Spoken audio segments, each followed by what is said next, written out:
All right. Welcome to episode 4. Not that we're counting or anything, right? Episode 4, we're almost becoming like professionals at this I think thing. we're professional by now. I think once you hit your 4th episode, Okay. you're professional. Cool. So at least that's what we're going to do. Hey, welcome back, Jason, my co-host.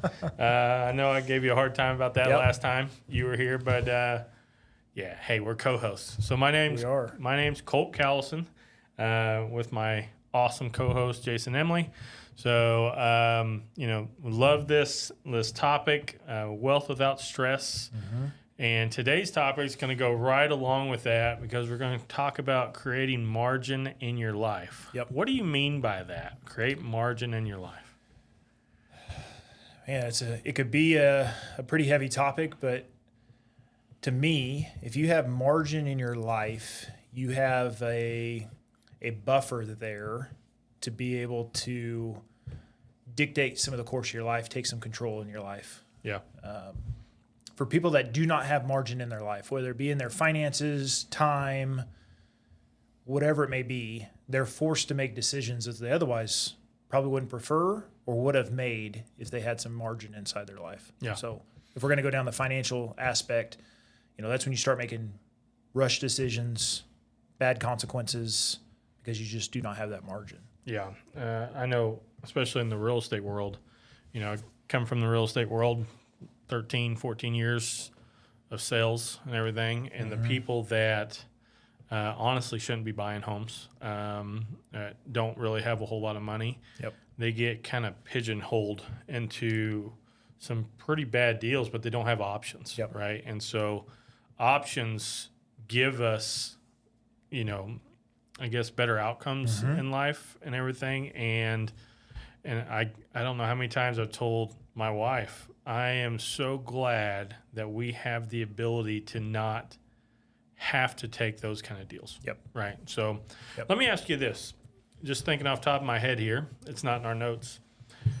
If you were to be given the choice, would you rather be rich or would you rather be wealthy? Which would you choose? I think you'd have to define both. So let's say Rich, I think of would be just like a set dollar amount coming in all the time, or maybe like the material possessions and such that you own or you have grasp of. I think of it as rich, and that doesn't necessarily mean anything to me. I think you can tell by the truck I drive. Yeah. My truck looks better than your truck. It does. So wealthy, I think of like non-material type possessions or a dollar amount. Because I know people that earn less than me that I would say are pretty wealthy. Yeah. So that's when you start talking about time allowance, those type of things is where I think of wealthy.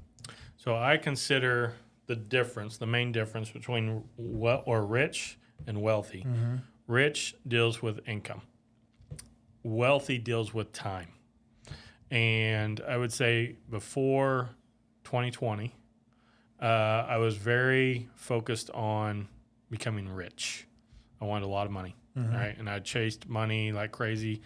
But what I found was the more money we had, the more we increased our lifestyle, which then in turn didn't leave me with more money. Yep. Right? And so then I turned my mindset more to wealth and wealth building. And to me, I'm trying to buy back my time. Right? And so, looking at some research for this, so I don't know if you've ever heard of Robert Kiyosaki, Rich Dad, Poor Dad. I have. That was one of the first books I read. Man, probably 15 years ago was the first time I read that book. It opened my eyes. Well, so Kiyosaki, he defines, how come I can't say that? He defines wealth as the ability to survive for a significant number of days or months without relying on a job or income. So basically, if you're rich, that's great. If you make $1 million a year, awesome, right? But if you spend $1 million or you spend 1.1 and you're going into debt, you're not wealthy. Yeah. Right? You're no different than the person making $30,000 a year and spending $30,000. The only difference is you might have nicer toys. Yeah. Right? But if you focus on wealth, how much assets or how many assets do I got? How much money are those assets bringing in without me working for them? What's my passive income look like compared to my active income? Yep.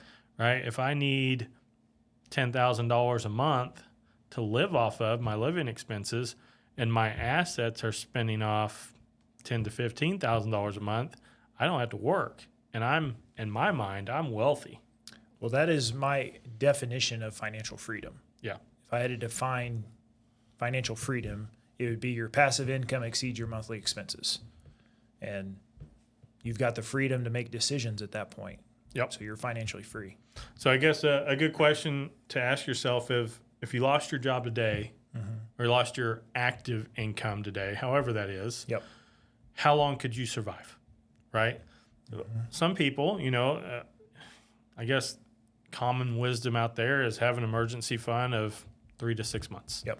And that's all people have. And then they rely on their job, and that's it. So if they lost their job, they can live for 3 to 6 months. Yep. That's their wealth, right? But, in the case that I just said, if we had enough passive income coming in that didn't rely on me waking up and going to work or anything like that, doing a podcast, making the money the way we do, if I had that money coming in, then I don't have to work. Yep. And if I lost everything today except for my assets, we're still good. Yep.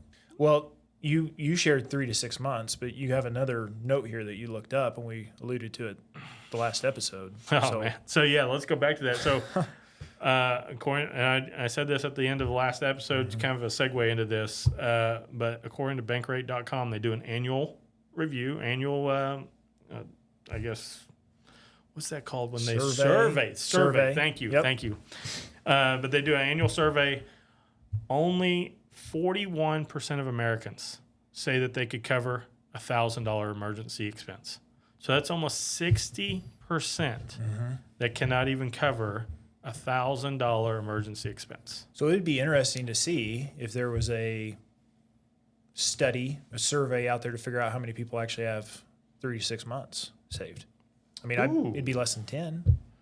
It's got, Probably even less than 5. I mean, to be realistic, because we talked about that.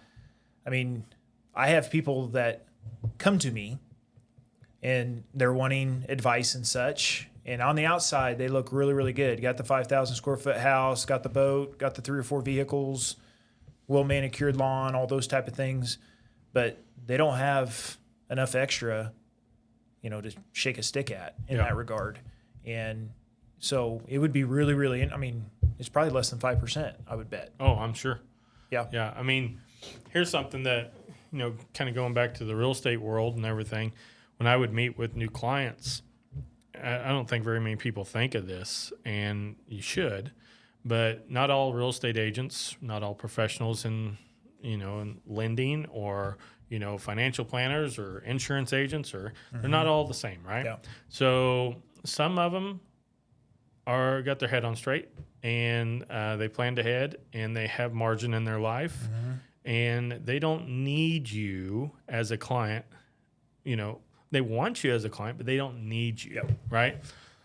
Then there's those that don't do as much business maybe, or they do a lot of business, but they are that high income earner, high spending person, and they need you. And I question their integrity when it comes to the advice they give during a transaction, right? Especially when the average real estate agent sells 3 to 4 homes a year. Your transaction as the buyer, you're a quarter of their yearly income, right? So if you don't end up buying, if you're in a tough transaction and, the agent's got to sit there and, and they're struggling with, well, do I give them the proper advice and say, hey, walk away from this because this is a bad deal? Or do they think about their own financial situation, the repo man with the car, and they're behind on the mortgage and they need your commission to get back? So it's really wise to look into the professionals that you put in your life and see, are you guys financially okay? Are you living it out? Are you, the stuff that you're teaching? Exactly. Yeah. Well, and then I think that's where, if it's in the real estate or life insurance or any form of sales, people smell that too. Like if you need commission this. And that's why I feel like a lot of people in different spaces get bad raps, is because they are living off that next sale. If they don't get that, it could be the difference between making this much rent or this much mortgage payment or not. And so, I mean, that does everything a disservice also. Yeah, and it reminds me of the conversation you and I had when I was, looking to join you in this career field and everything. And I told you straight up, I just want to educate, right? I want to be the person that people come to on this podcast and everything to seek the truth, right? And I just want to provide value. We got to come from contribution up front, and everything else will take care of itself. And that's how I just do business, right? And I think that's where you and I align. We love to just meet people where they're at, and we don't need that next commission right away, right? Yeah. And so that's nice that we can actually sit there and just be honest with people. Yep. And you may or may not benefit from that now, but I wholeheartedly believe with all my heart that you will later on. By just treating people the right way, giving the truth, educating them, saying, hey, maybe now isn't the right time. This, and this. You've got to get your feet underneath you or wherever, but then we can move forward. I mean, that'll pay dividends. Yeah. Wholeheartedly. Well, it worked out well in my career because I can't tell you how many buyers that I've talked out of buying a property. It just wasn't in their best interest. Yeah. Whether a deal's really bad or, guys, you really shouldn't be buying a house. Like financially, we should put this on hold. Yeah. And that always comes back in either, repeat business or referral business and everything like that. So if you just treat people well and look out for them first, that'll go a long way. Yep. So, but I mean, you and I, we both live this, right? So we live this out. We both have well over 3 to 6 months of expenses set back because this is what we believe in, right? Yep. You and I have both created a mission for us each, not jointly, but individually, that we want to become wealthy in time. Yep. You and I both like the idea of being able to take the kids or, our spouses just out for lunch or breakfast or something. I mean, just imagine if you were a 9-to-5 employee, 8-to-5 employee, and your boss was a hard ass. Just imagine the feeling of not even having to take a vacation date, but just being able to wake up when you want and go to a breakfast restaurant and just have breakfast. That's wealth. Yeah. That is wealth. Yeah. When we got started in the entrepreneurial route, investments route, the biggest change for me is whenever overtime would pop up at the firehouse and I could start turning it down. Yeah. Like I would work my set shifts, right? I mean, I have a responsibility. I have a seat to fill on the truck, right? And I have scheduled shifts that I'm supposed to work. And if I don't work those scheduled shifts, then it pushes on somebody else and that causes problems. Yep. But when it came to the opportunity to start saying, well, no, I don't have to take that 24-hour shift. And I want to be, take that 24-hour shift because maybe nothing's going on. But instead of choosing the overtime shift because we got to make rent compared to, my daughter's game is that night. And so I'm not going to work that shift because I don't have to. That was complete change in our life. And that was started it for us and realizing, man, I really like this margin inside of our life. And it creates a mentality within your family, and it distills down to your kids and everything. Yep. One of the things that we're doing with our kids, I don't know if I ever talked to you about it, but we want to teach our kids about passive income, right? And creating that financial independence, right? So they don't need to go take the tough job or the crappy job or whatever and deal with people that they don't enjoy, right? So what we've done is with all three of our kids are 12, 10, and 7, and all three of them have to abide by this. Every dollar that they bring in, whether it's babysitting or mowing for grandpa or something like that, every dollar, birthday money, every dollar that they make, half of it has to go into an investment account. And what we do is we take their half and we put it into an investment account into REITs, which is a real estate investment trust. It's basically a stock, and it pays off a monthly dividend, monthly or quarterly. The ones that we use are typically monthly. So we started this about a year and a half ago. My 12-year-old is already making over $20 a month passively. Doesn't sound like a lot, but it's probably more than the majority of adult Americans. oh, you want to know a funny story? So I think it was Easter this year, and my brother-in-laws, I got 3 brother-in-laws, but 2 of them were over, and we were talking about that, and one of them were making fun of the $18 or $20 a month. And I just asked the question, well, really, how much are you making passively every month? Because my 12-year-old is making, you talk about somebody got butt hurt. Yeah.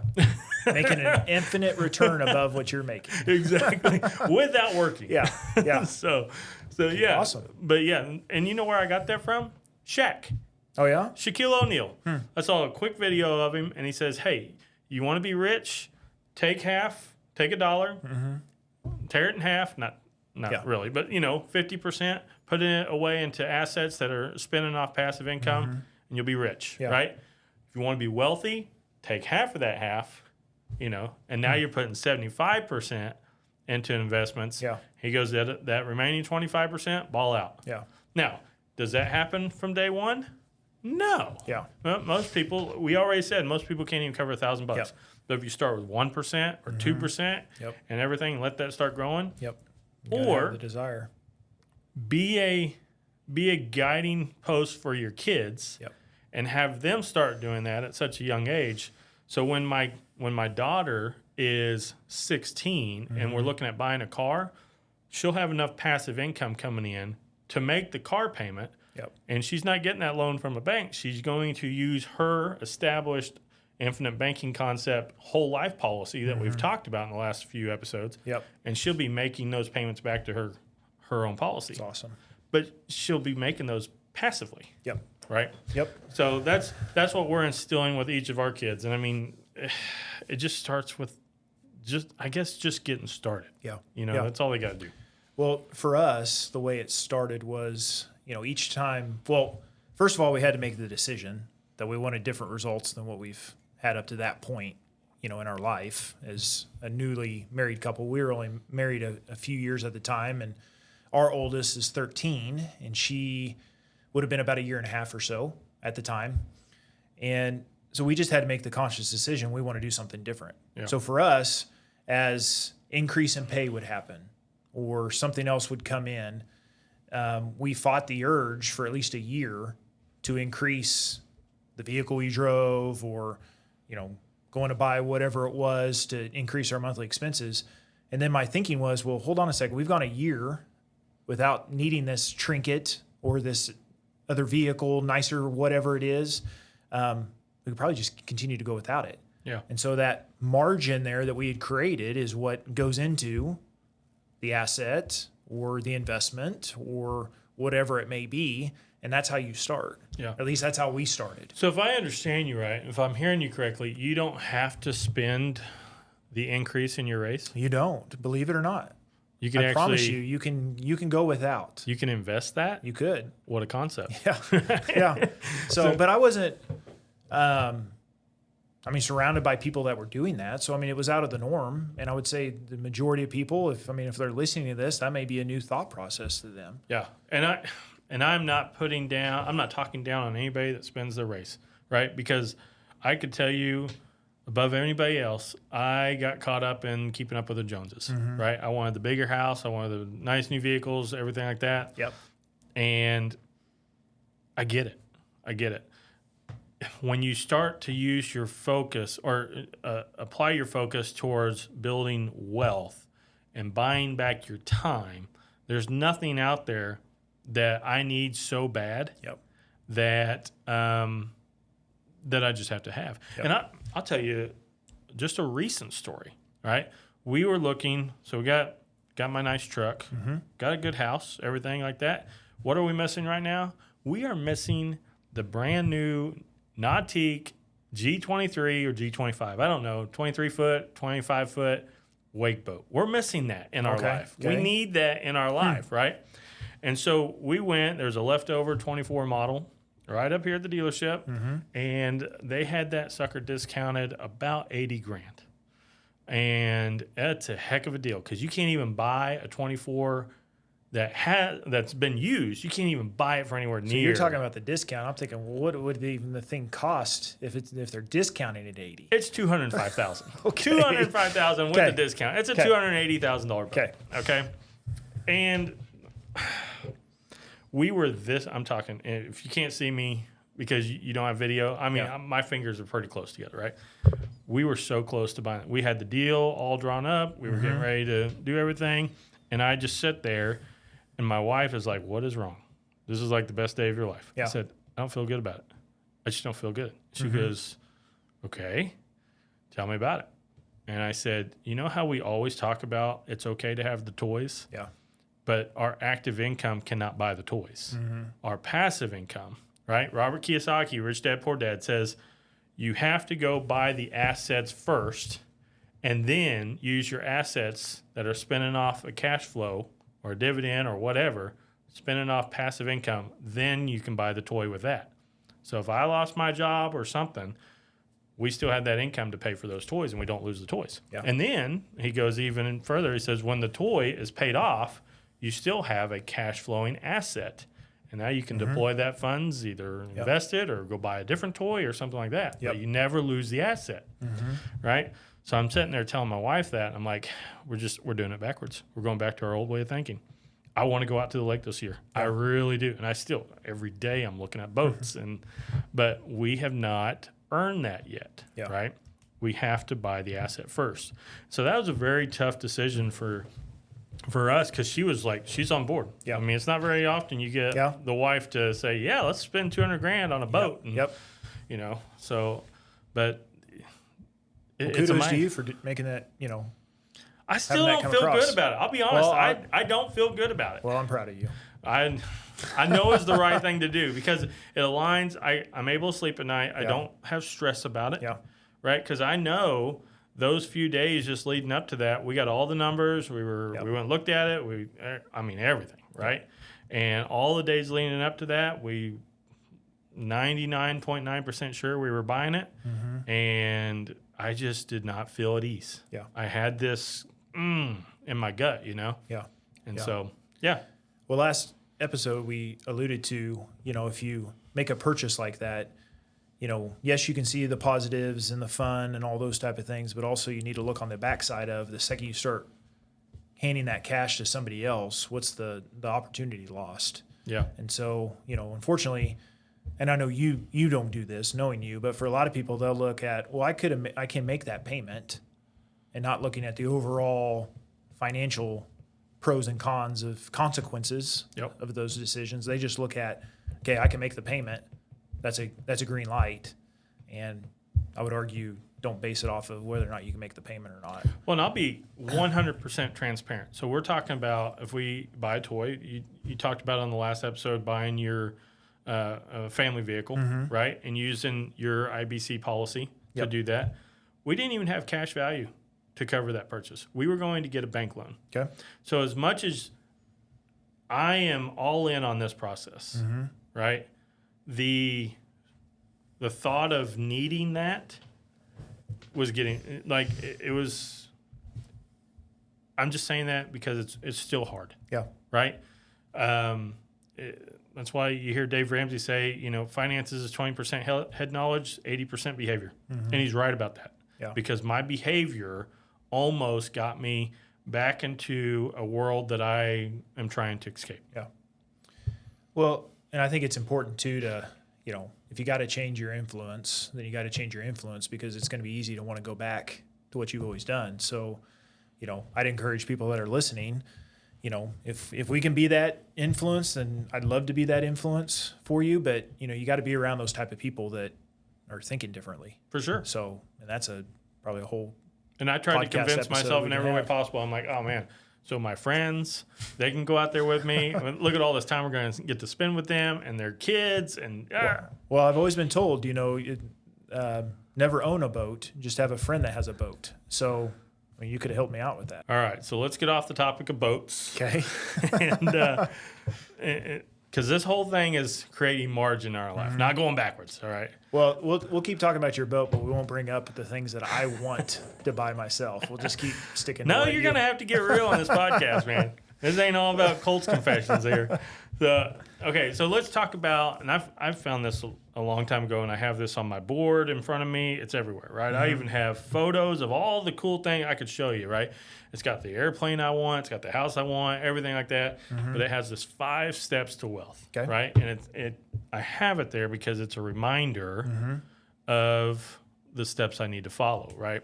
So step 1, improve your skills to increase your income. Yep. Right? Yep. So we had in our notes, and you put this in here, money's tied to the value that you bring to the marketplace. Yep. So explain that one. Yeah. So money is a storage of value, and it is representative of value. So I would say, the more value you bring to the marketplace, if you're a business owner or an entrepreneur, or the more value that you bring into your career, or if you don't even want to call it a career, just your job, you should get higher pay, or you should be able to earn more profit, earn more revenue for the value that you've brought.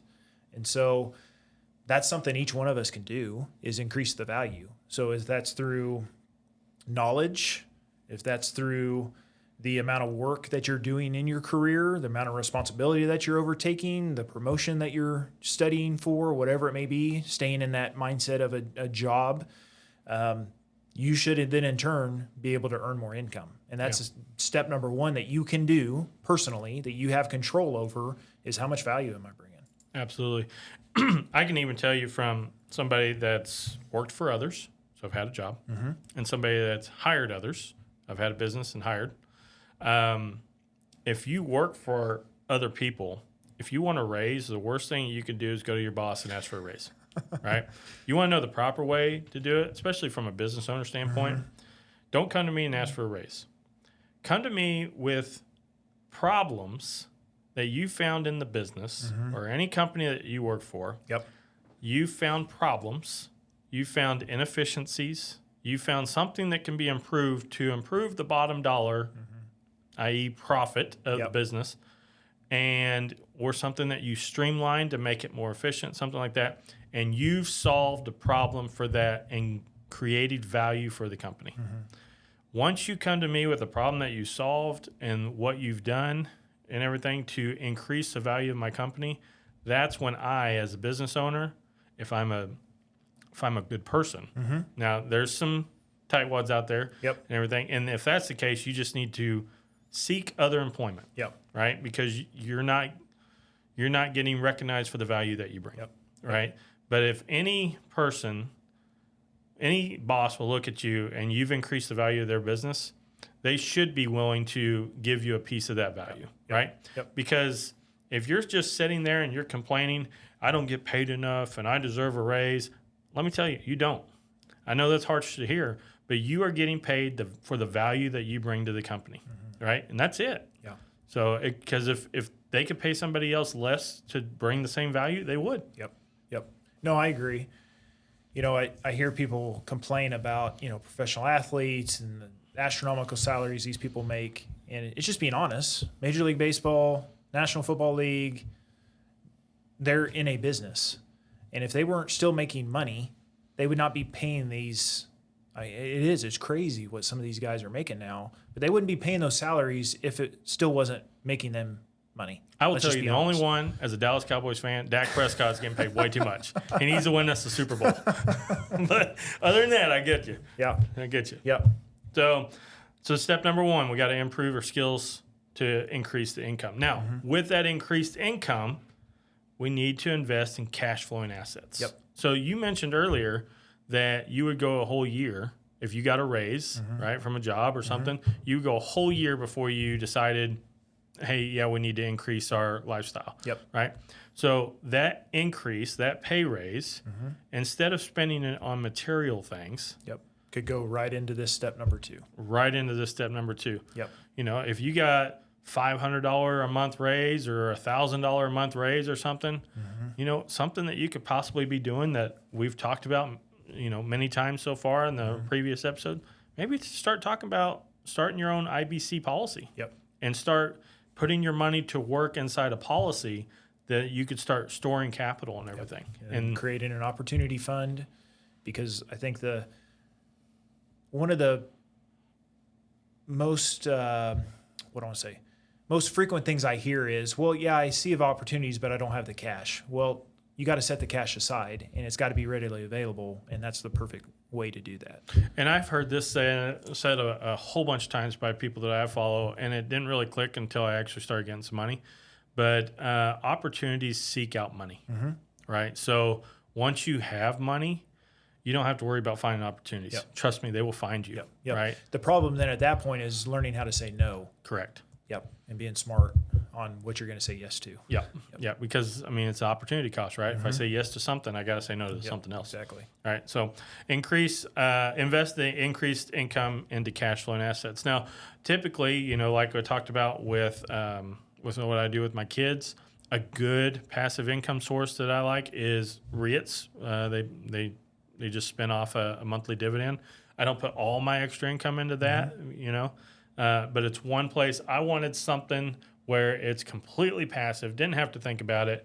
And honestly, I am using my active income to buy passive income. That's all I'm doing. I don't care because it's stock, right? I don't deal with any stocks that don't produce a dividend. Yep. Right? If your company does not put off a dividend, or if it's a very low dividend, right, dividend yield, I don't even want to deal with it. It's got to be a pretty decent dividend. But I wanted something that I can count on the dividend hitting my bank account each and every month without thinking about it.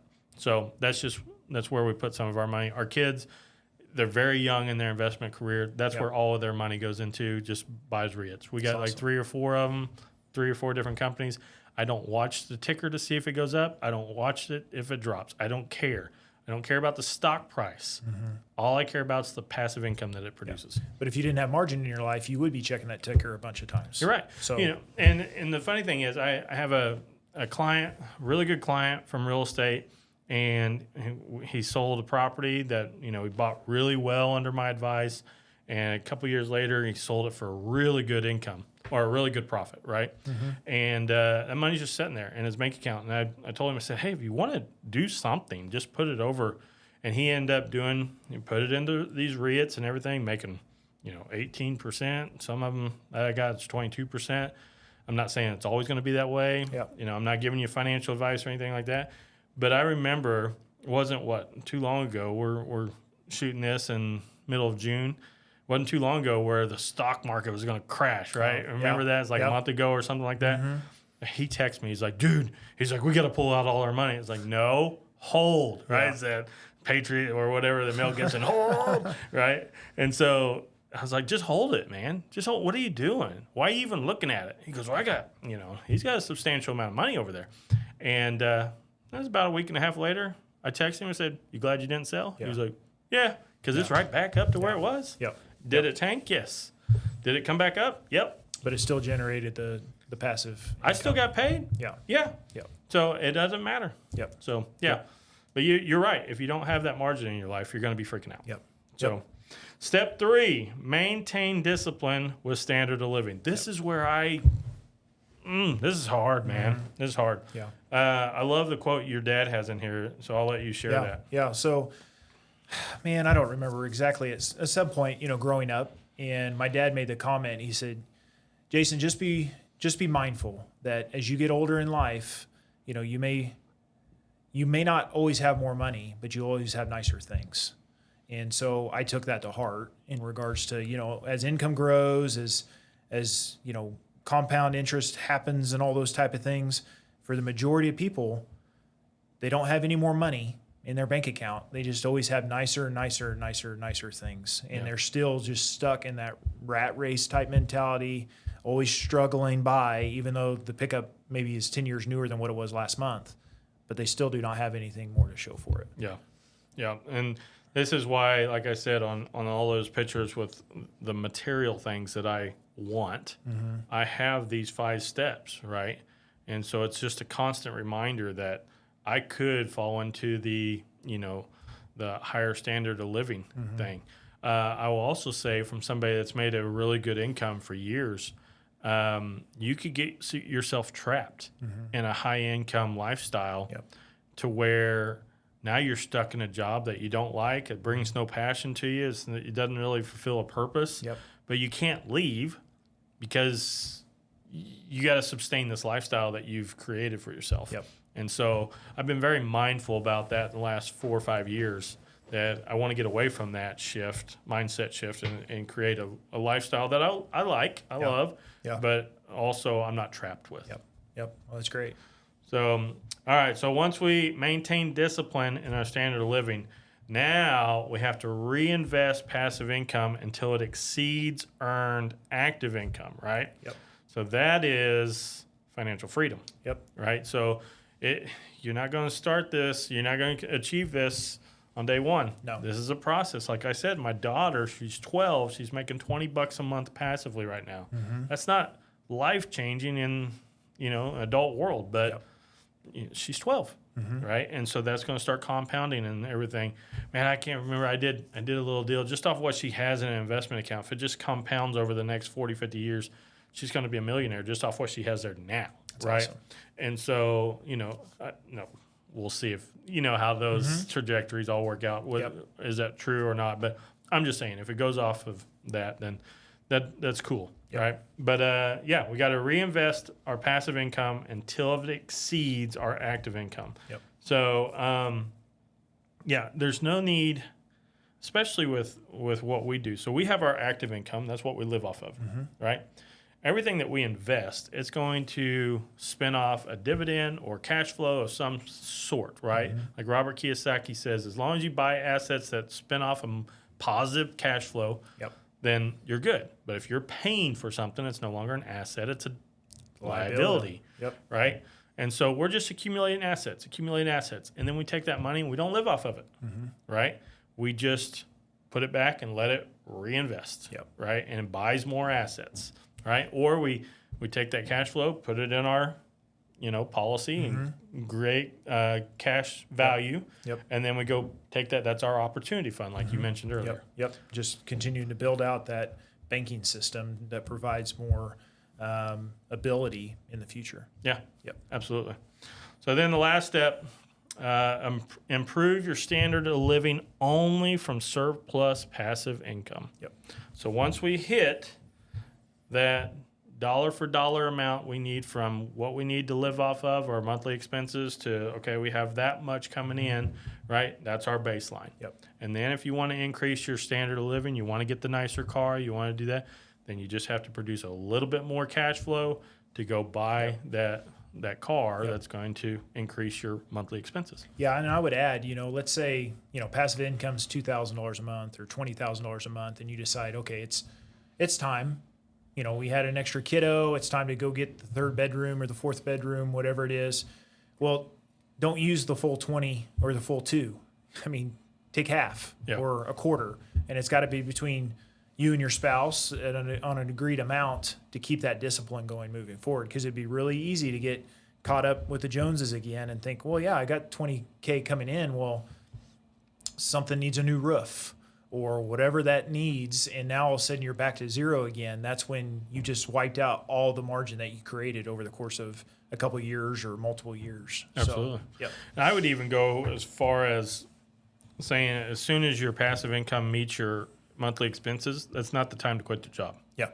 That's the time to put it in overdrive and really go crazy at buying assets. Well, I'll tell you, we've been fortunate enough that my wife has been home now, not long after we started this journey. So for about 12 years or so.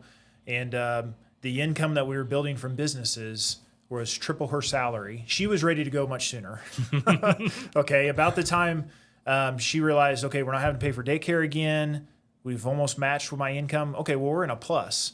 But for me, I'll be honest, I was the one that drug my feet. But when we tripled her salary that she was making as a nurse, that's when she came home. So, I mean, you just create that surplus. And it's even in the downturns and little dips and those type of things, it created no stress because we had created that margin of that 3X that it was never a stress for us being at home. Yeah. And there was never a regret or anything of her coming home and worrying about being able to put food on the table. Yeah. So, well, I could tell you, I mean, these 5 steps, I'll run through them real quick again. So step 1, improve skills to increase income, right? And I encourage you to write this down, right? Write this down, put it everywhere. It's just 5 simple steps. Improve skills to increase income. Number 2, invest increased income in cash flowing assets. Number 3, maintain discipline with standard of living. Number 4, reinvest passive income until it exceeds earned active income, right? So your job or whatever. Step 5, improve standard of living only from the surplus of passive income that comes in, right? Now, Jason, these steps are hard, man. I've kind of given some examples of what I still struggle with today, and knowing what I know, and it's a behavior thing. They're hard, but nothing worthwhile is ever easy. Yeah. It's just not, right? Yep. And so we're building something that's going to live on for hopefully generations, because we're instilling this into the minds of our kids. Yep. You know, I want to teach my kids early what I've learned late. Yeah. So, because you can choose your hard, right? Being healthy's hard, being overweight's hard, working out's hard, dealing with the consequences of not working out are hard to deal with being unhealthy and such. So, if I don't want to give my kids everything, but if I can give them knowledge that they can go out and do things on their own, why would you not want to do that as a caring parent? Yeah. So, we definitely want to pass this on to our kids, and as we get grandkids, pulling them off to the side or sitting around the living room, I'm going to be telling them the same thing that I've learned. And I may not learn something until I'm 80 years old, but if they're 4 and 5, they can start learning that. So, for sure. Absolutely. Well, hopefully this episode really got you thinking of creating margin and creating a pool of capital. This goes right back into creating our infinite banking concept, whole life policy, right? It's a great example of why we need to create capital in our life, or pools of capital in our life, right? And, a good rule of thumb, if you're just getting started, start a policy, reach out to us and start talking about what does it look like to have a policy go, and then just start working up to that 3 to 6 month emergency fund inside your policy, and then see how your life changes. Because I promise you it's going to change. You're just going to think differently. You're going to be less stressed about certain things in your life that you feel like you have to make very quick decisions on. So, I'll leave you with this. R. Nelson Nash talks about it in the book on page 28. It's called Parkinson's Law, right? It's by a guy named C. Northcott Parkinson. So he basically says a luxury once enjoyed becomes a necessity. So luxury once enjoyed becomes a necessity. And, I feel that. I got my truck. We've talked about my truck and everything, and it's probably got a few more luxury options than you got on your truck and everything. And it's hard to get rid of those luxury items. Right. And, there was a time where I didn't have those. How did I survive? So, but lifestyle increase or creep will get to you, right? Sure if you let it. So got to push against it. Absolutely. Anything else you want to talk about before we get off here on this one? I don't think so. Like always, we'd love to hear if you have a question or if you even want to push back against one of the 5 steps or one of our thought processes. I'm always willing to have a conversation with somebody. Who would push back on this? I don't know, but people push back on things that I don't understand why they would. So I'm sure somebody would fight against this, but definitely would love to have you guys leave a comment and reach out to us. Of course, you guys have heard the website wealthwithoutstress.com. You guys can contact us there, and would love to hear what takeaways you had from the podcast as well. Yeah, we'd love to have your questions. I want to do a whole podcast just on answering questions. That'd be awesome. Because if you're listening to this and you have questions, I guarantee somebody else is. And we have a whole lot planned out. We know what we want to cover at least, but I would not hesitate at all to push pause on what our schedule looks like on the podcast, and start answering questions. Well, I know whenever I jump on a webinar for a group or wherever that may be, and they start throwing questions over in the chat box, that's sometimes the best webinars. Yeah, Is when people start engaging and asking questions. So absolutely. for sure, we'll have to do that. Absolutely. So hopefully you found this episode enlightening. So it's a struggle. I know it is. If you like what you hear, please do us a favor, hit the like button, subscribe if you haven't already. Mm-hmm. So we'd love that, and share it with others if you think it's going to be beneficial to them. So until next week, or I guess not next week, either Tuesday or Friday. I don't know. Yeah. Every Tuesday, every Friday. But until next time, we'll see you guys later. Take care.